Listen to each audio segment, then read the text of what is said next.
Hello and welcome back, everyone. I hope that the scenery is not repetitive. I wanted to film in front of my bookshelves again, but it's raining. Therefore, my lighting over there, even if I turned my fairy lights on, I'd be backlit because I rely so much on natural lighting. But here I have a desk lamp that isn't super ugly, I guess is what I'm saying. So hopefully the lighting is good. I'm very stressed out today. I'm so sorry. But anyways, welcome back. We are through February and we're entering another month of 2024.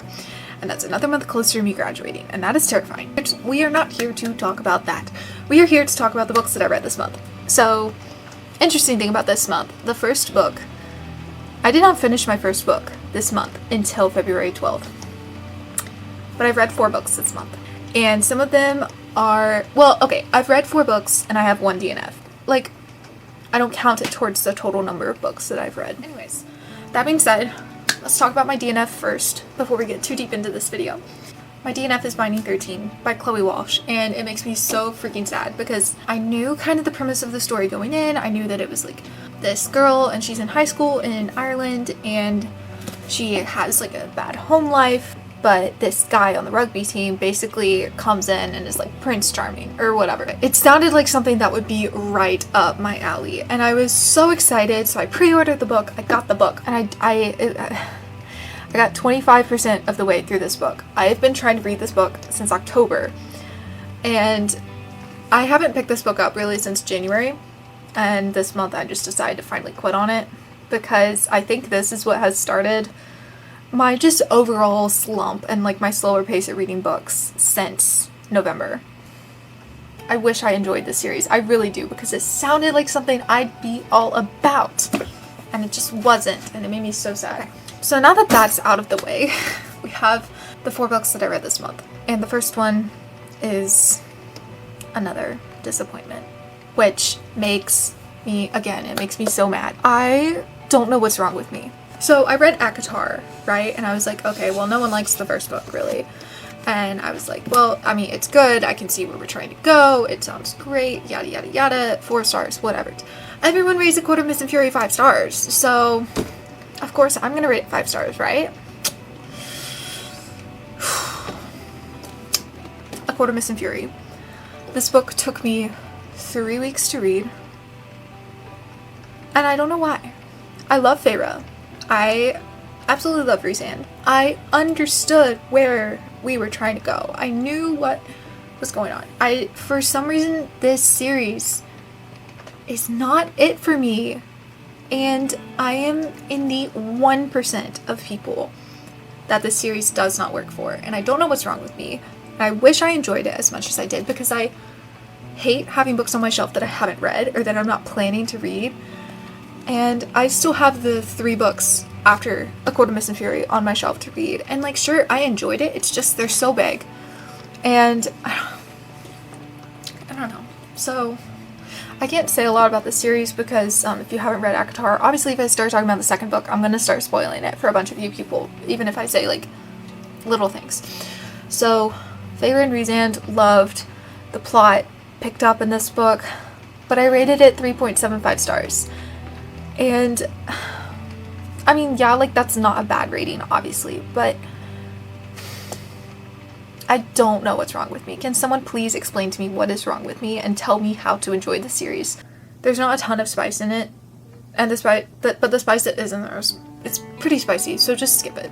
I had no problem skipping it. For a 600-page book, there wasn't a freaking ton of spice, which is something that I was also afraid of. I read another book. I can't remember if I read my audiobook next or my physical book next, so we're going to talk about the audiobook, so I don't forget. The next book I finished was Dial A for Aunties by Jessie Q. Sutanto. There's a girl, and she goes on this date with this guy. And she actually kills the guy. And she works in the wedding business with these 3 aunts. They have a family business, and her mother. And they're super close family, so sweet. She accidentally kills this guy. Long story short, she goes to her family and they have to all help like cover it up, and it's absolutely hilarious. I've never really read comedy like that before, because I think it is specifically like a comedic mystery or something. That's something that I was not familiar with. And if you watched my reading vlog, you know that I said I love the wedding industry in books. Like, if you involve the wedding industry, I'll typically enjoy it a little bit more. I don't know why, but I just do. I rated that book 3 stars. I just wasn't super motivated to pick up the audiobook. Great book. I just am never going to think about it again. I don't think about it. The next book that I read, I've been waiting for this book since last February, and it was supposed to come out last October, and it got pushed back to this February. So this book arrived on my doorstep on February 6th. It is If Only I Had Told Her by Laura Nolan. I was so excited for this book. I thought that we were getting Finney's point of view on everything that happened in If He Had Been With Me. That was how the book was marketed, and I was like so freaking excited. I was like, this is gonna really hurt. And so I got this book, and I opened the book, and I was like, why is Finney's name on the first page? Like, here, let me show you, because if you're a reader, you are going to completely understand why I was wondering about this. You have this page that says Finn. Like, the section of the book is told from Finn's point of view. And I was like, I thought the whole book was told from Finn's point of view. Why do we need to have an indication that this is Finn? And so anyways, I started reading the book. I was like, okay, this is exactly what I was expecting. I'm loving this. And I guess about 30 pages through the book, I ended up flipping to, like, I always flip to see how long the book is, like how many pages until you hit acknowledgements. As I was doing that, I came across the page that looked like that said Autumn. And the ending of If He Had Been With Me hurt me so much, and I was like, I need closure. So seeing Autumn's point of view just completely motivated me to read the book even more. And you also get Jack's point of view, which Jack's point of view was definitely my least favorite. I think I am with the majority on that one. If you don't know who Jack is Finney's best friend from the first book. So you get Finney's point of view. So sweet. I cried way more in Finney's point of view than I did throughout the entire book of If He Had Been With Me. And then you get Jack's point of view, and Jack's point of view is okay. There were just parts of it where I was like, why am I reading this? I don't know. It was boring me a little bit. And then we got to Autumn's point of view, and I don't know if it was quite everything I was expecting. It still wasn't completely closed. And originally I rated this book a 4.5. And the more that I'm thinking about it, I'm gonna rate it a 4.25 stars. I don't know, I just absolutely love this book. This book breaks your heart and it mends it, and it breaks your heart again and it mends it. And eventually it just wraps everything up from the first book. Although I have heard a lot of people, like a lot of the people I followed, rated this book like 3 stars. Completely understand where you're coming from. If He Had Been With Me just had such a special place in my heart that I think the sequel, if I rated the sequel below a 4 stars, you would have known that the world was ending, because If He Had Been With Me just impacted me so much, both as like a YouTuber and as a person. So, and I think about that book way too much. And now I have this to think about. The last book that I read this month, or this past month I guess, in February, was Mary Jane by Jessica Anya Blue? I say Blue. I think it's Blau. Whatever. I don't know. I don't have a degree in pronouncing names. I just read books. That's all I do. This is the only book that I did not talk about in my video that I released. So, if you came here for this, here you go. Mary Jane is a book about this 14-year-old girl, and she is in this, it's mid-70s. She's being raised in this very, very traditional American home. They go to Presbyterian church. Her mother is a housewife.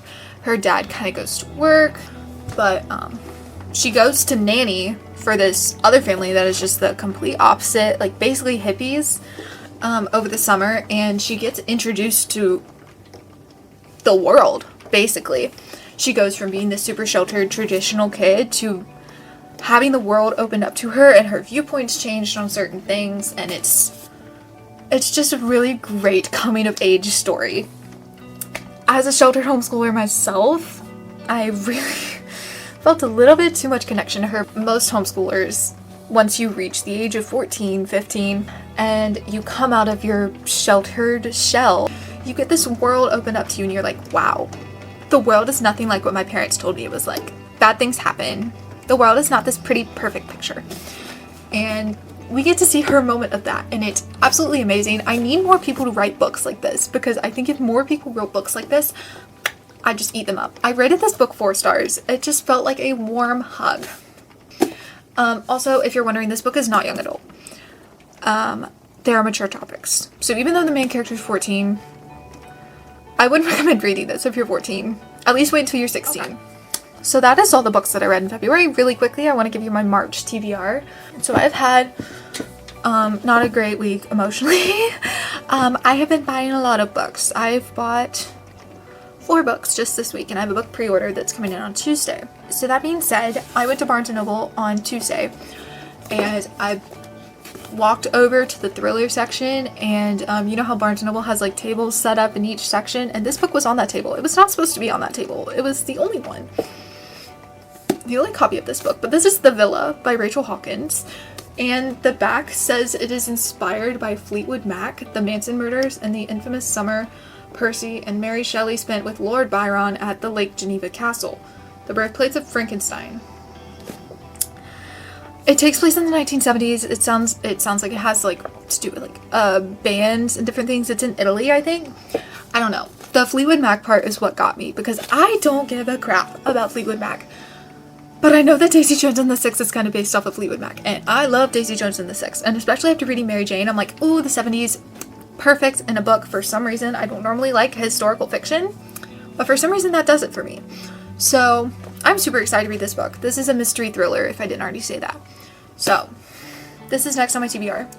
The other book that I bought on Tuesday is Delirium by Lauren Oliver, and this book is about a society where like love is a disease, and they've cured love basically. Like people don't fall in love, but this girl, she's about to receive the cure.